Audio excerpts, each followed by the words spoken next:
DJ Rajendra Sumit। अब आएगा मजा।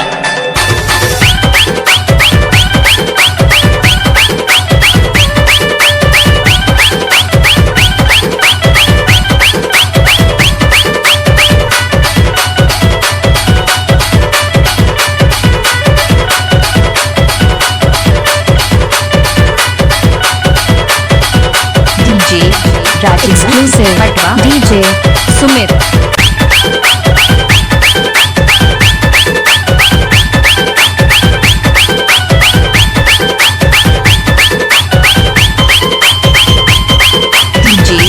राजेंद्र पटवा।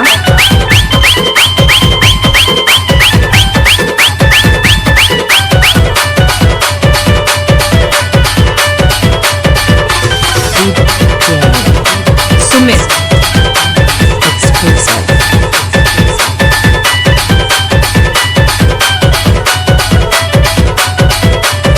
डीजे राजेंद्र पटवा।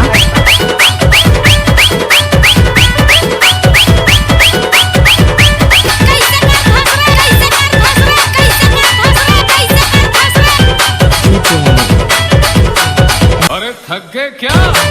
Exclusive